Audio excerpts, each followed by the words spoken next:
satu hal di balik pergantian pasal ini yang sebenarnya menggembirakan kami, para fans di kita, walaupun kami juga sangat geram karena dengan secara tidak langsung perubahan pasal ini, menghilangkan pasal dan menambah pasal baru, itu menunjukkan bahwa terjadinya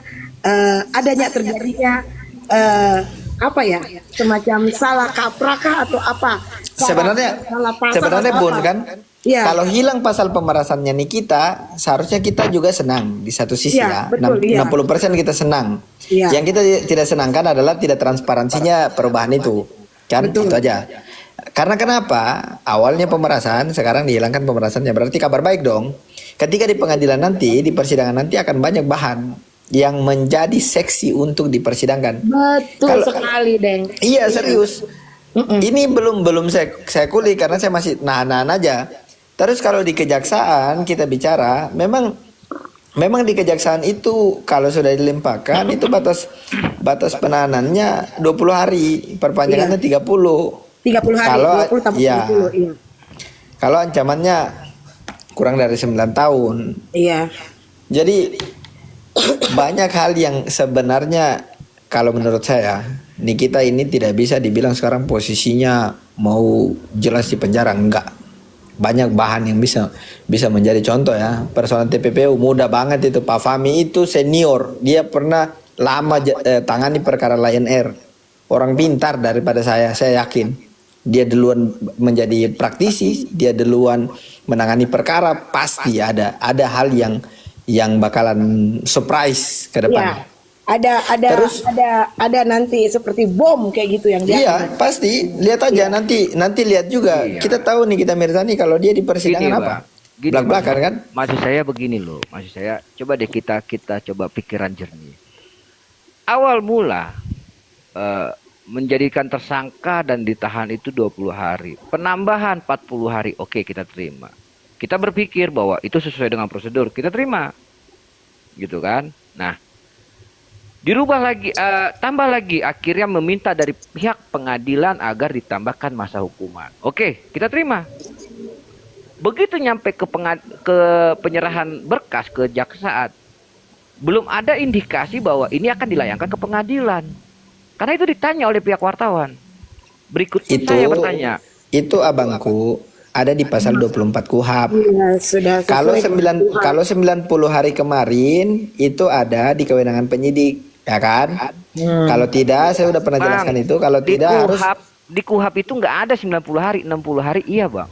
iya, yang 90 hari itu di Kalau kepolisian. tahanan lebih dari berapa tahun, Bang, ada. Ya, kalau di kepolisian dia bisa menahan dan memperpanjang sampai 90 hari. Kalau tidak Tapi, kalau lewat iya, daripada itu udah. maka harus bebas demi hukum atau diganti statusnya atau menjadi tahanan kota. Kalau sudah dilimpahkan di kejaksaan, ancaman pidana kurang dari 9 tahun, itu batas waktu penahanannya oleh jaksa 20 hari, perpanjangannya boleh 30. Kalau Betul, sudah ke pengadilan, ini perlu kita tahu ya, itu dasar hukumnya kalau di kejaksaan pasal 24 KUHP. Kalau di betul. 26 KUHP, kalau sudah dilimpahkan lagi ke pengadilan, Pengadilan tinggi berarti 30 hari dan dapat diperpanjang 60 hari. 60 hari, Nah, iya. jadi selama 20 dan plus 30, jaksa masih punya 50 untuk melimpahkan perkara ini ke pengadilan. Kita juga tidak tahu apakah menjadi pertanyaan, apakah sengaja nih kita dikasih di ujung terus ditahan untuk kemudian dilimpahkan supaya agak lama ditahan. Kita nggak taw ya, Gini, kita cuma gini, berasumsi. gini, Kalau menurut gini. saya itu nggak jadi masalah, maaf ya, host. Kalau Enggak. menurut saya mau berapa kali pun ditahan Gini itu loh. nggak masalah. Kalau Gini menurut saya, loh. Kita karena berpikir ada sudah jelas aturan KUHP-nya, ada tahanan polisi, ada tahanan kejaksaan, dan ada tahanan pengadilan. Itu gini diatur loh, berturut-turut makanya di KUHP. makanya Seperti itu. begini. Kalau menurut saya Dengar itu dulu. Gini kita dengar sudah bahas. Nah, dengar dulu Tunggu Kak Bunda, Ira. tunggu Bunda. Dengar perlu dulu kita Kak bahas Ira. ini adalah Dengar perubahan dulu Kak Ira. pasalnya. Kak Kayak Ira gitu. dengar dulu. Jadi gini loh. Yang saya mengerti dan yang saya pahamin itu apabila perpanjangan itu tujuannya untuk pengembangan. Ya, pahamin Oh dulu. tidak bang, tidak Ya. begitu. Lanjut. Gini, Maaf, kenapa sih? maaf, Kenapa? maaf, begini Bang Long.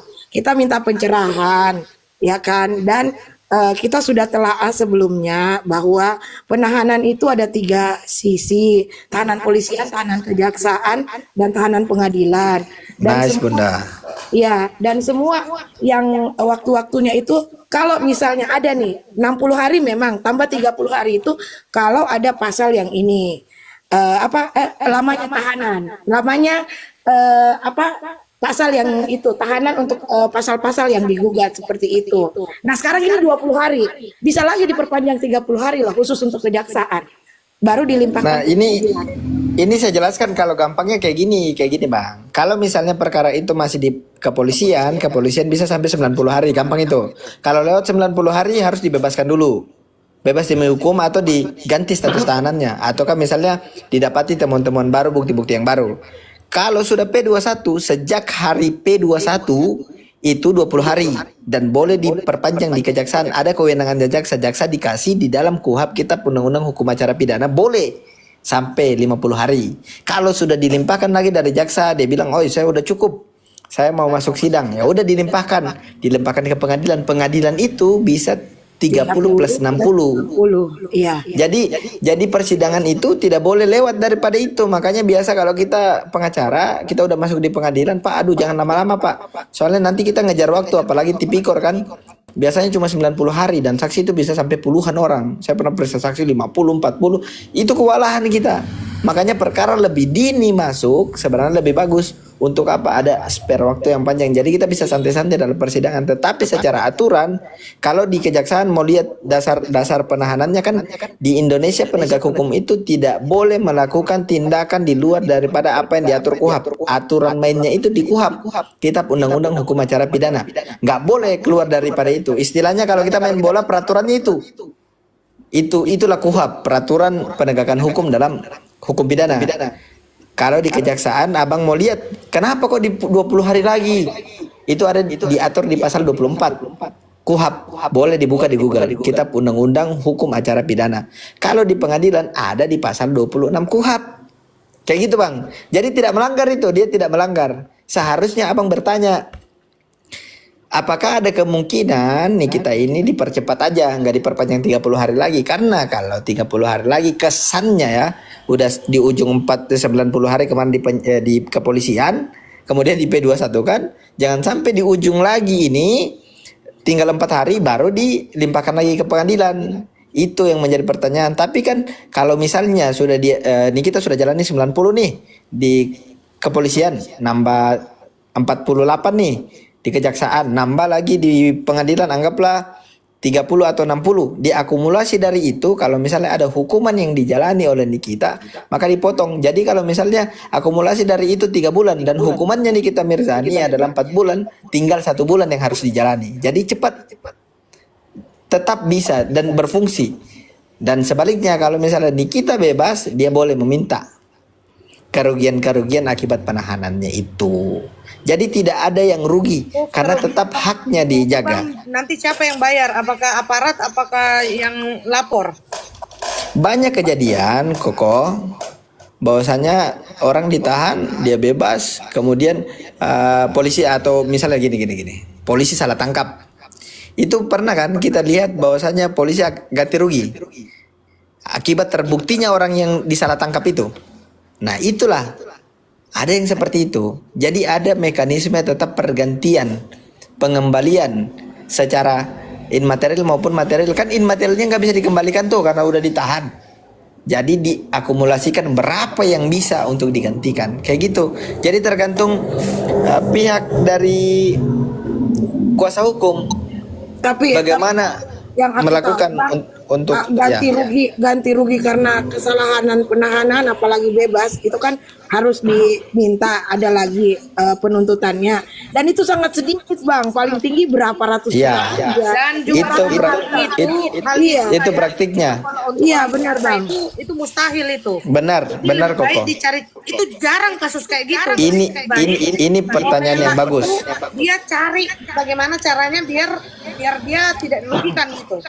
Ini pertanyaan yang bagus. Memang di dalam prakteknya kita dapati seperti itu. Saya pun pernah seperti itu. Jadi tidak bisa mengembalikan itu semua. Tidak terasa adil. Tapi biasanya orang melakukan itu untuk memulihkan nama baiknya. Artinya diakui dari pihak kepolisian, diakui dari seluruh pihak yang pernah menahan, sehingga terbuktilah secara formil bahwasanya dia tidak bersalah, kemudian dilimpahkanlah di situ, dan kan bisa juga dituntut balik kalau dia merasa dari Dokter Reza menyebabkan kerugian, kita merasa akibat penahanan itu, laporan itu boleh juga digugat, boleh dituntut ganti rugi dan lain-lain, kayak gitu proseduralnya. Bang, bagaimana caranya? Terus abang ini kan pendukung Nikita Mirzani.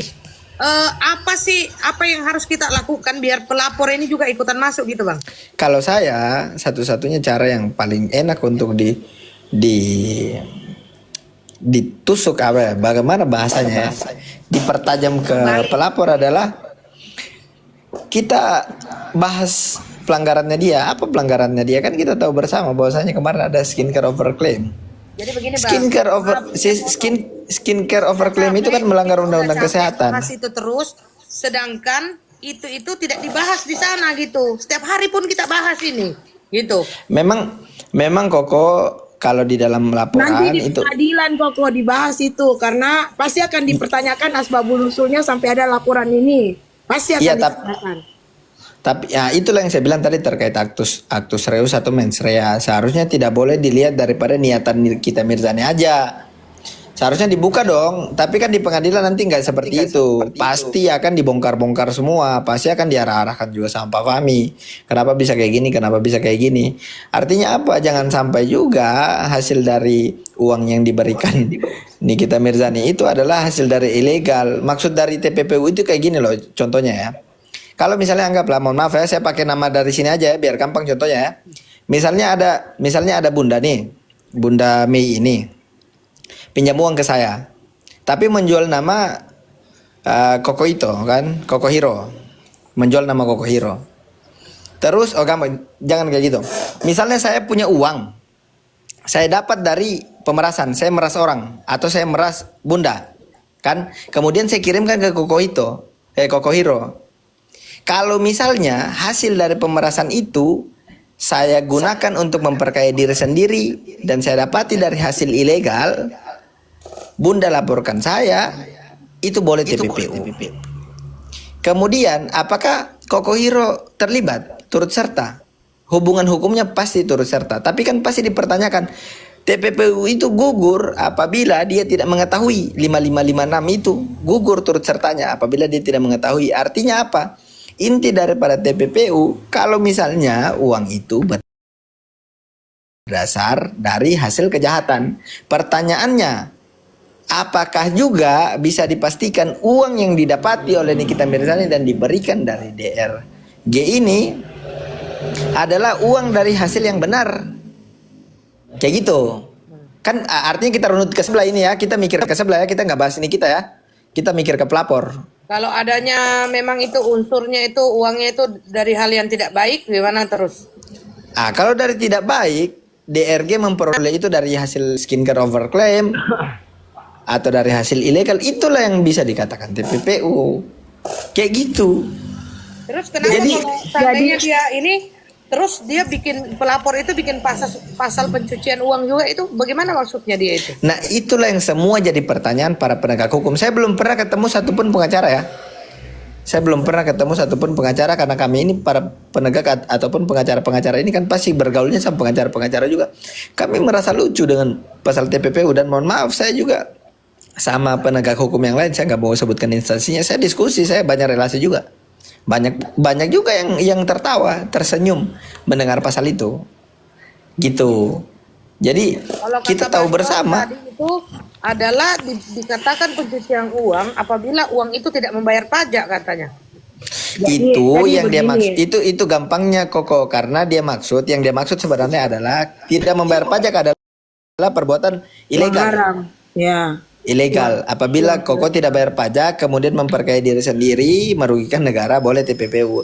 Intinya adalah TPPU itu memperoleh uang itu dari hasil. Pasti saya uang 4M, saya sudah terima ini toh.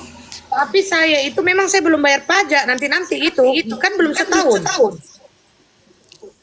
Kemudian dilakukan dikembangkan uang itu untuk memperkaya diri sendiri atau menghasilkan uang yang lain. itu boleh. Tapi perolehan hartanya itu apabila memang dibuktikan tidak membayar pajak, beda lagi dengan halnya kalau tidak mengetahui. Artinya dalam prosedural pajak itu beda juga sebenarnya karena itu masuk lex spesialis.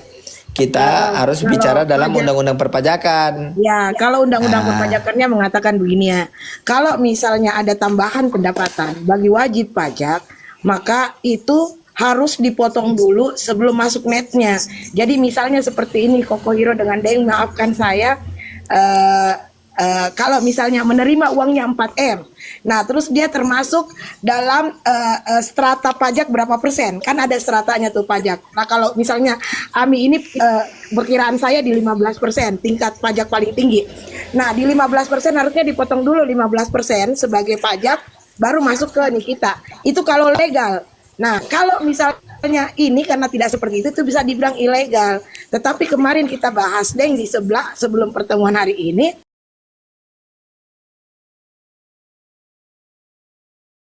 Bisa diserahkan kemana? nggak bisa langsung dipotong kayak gitu dong Bun. Seharusnya tiba-tiba karena nggak bayar pajak langsung jadi ilegal. Siapa tahu nih kita menunda, siapa tahu nih kita masih menunggu, siapa tahu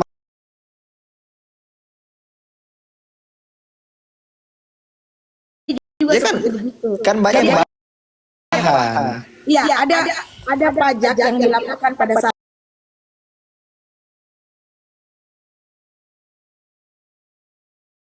kayak gitu, mau Iya.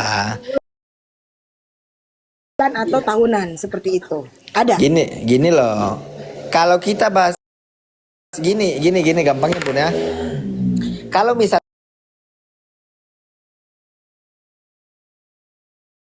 ada orang nabrak seseorang di jalan raya karena dia bawa mobil, kayak dulu kasus supirnya Vanessa ya.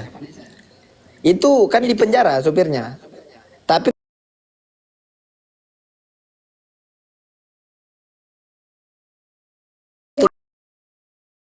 punya aturan khusus.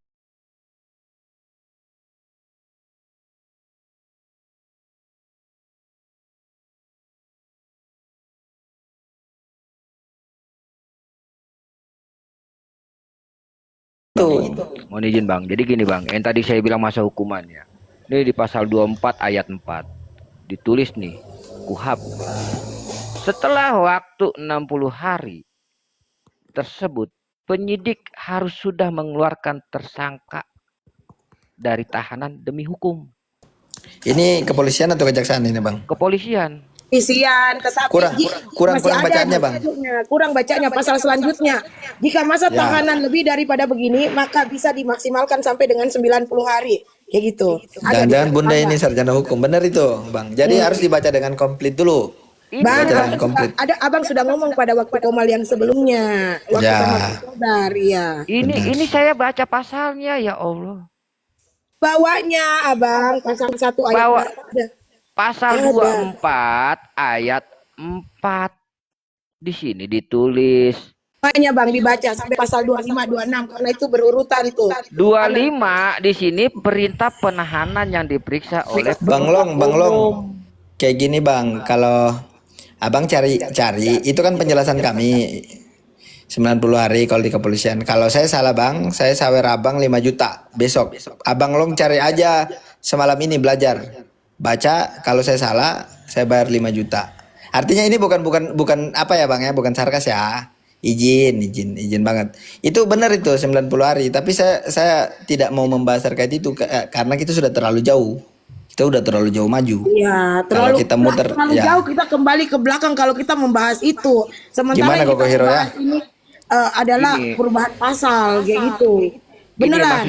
maksud saya gini loh, cermat kita itu. Enggak, kita ini aku mau mengingatkan teman-teman. Ini Daeng ini adalah di Makassar tinggal dan sekarang 4 menit lagi menuju jam 12. Iya. Ya. Saya kalau kita mundur ke situ kayaknya biar yang lain aja dulu jelaskan.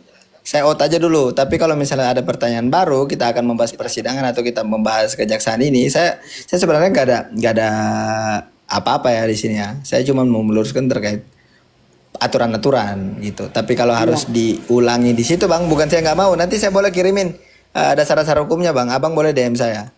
Tapi itu benar itu. bukan. Jadi gini, maksud saya makanya gini. ini Tunggu ya. kayak memang sudah ada permainan. Maksud saya, kenapa Oh. saya ulas gitu loh. Jadi dari sistem penahanannya aja sudah ada permainan. Ditambah lagi berubahnya. Makanya gini, konteksnya kita tuh harus paham dan jeli. Maaf Bang Delong, maaf banget ya. Baca Maaf sampai banget, pasal maaf banget 29 kayak gini. KUHP, Bang, Kalau ya. masa penahanan ini nggak ada, ini sesuai banget dengan KUHP. Abang baca, Ini. baca semuanya dulu kayak gitu. Tunggu Bun. Iya. Abang Lom sudah baca pasal 24 KUHP ayat 1 dan 2 udah? Udah bang. 60 hari kan? Pasal 4-nya, Bang. Pasal Udah 4-nya, kan? Bang. Coba buka sekarang pasal 29 KUHP. Udah langsung dapat itu. Udah sekitaran situ aja. 29 KUHP pasti udah langsung dapat. Coba buka. Pasti abang senyum itu. Udah? Ini udah mau jam 12, Deng. Masih bisa Iya. di sini. Masih ada pertanyaan? Kalau Koko Hero masih suruh kita stay. Tadi Koko itu nanti kita kita bahas, kan sudah 4 kita jam. live kok Koko ya. Kita live atur waktu yuk kok. Kita bahas apa kayak gitu karena ini Nggak kontennya apa-apa, VT-nya udah Koko ini seru juga. Di sini aja enggak apa-apa. Di sini aja. Di sini Boleh aja. juga. Kalau Maksudnya lain kali. Kita atur waktu, kita ini kan udah Iya, bahas, nanti. tadi itu bahas udah muter-muter di situ-situ saja gitu. Ya. Nah, Itu jadi pembahasan nanti kalau udah kita- muter di situ lagi, di situ ada- lagi. ada biasanya flash udah apa habis. gitu, nanti kita bikin pertemuan baru gitu. Nice.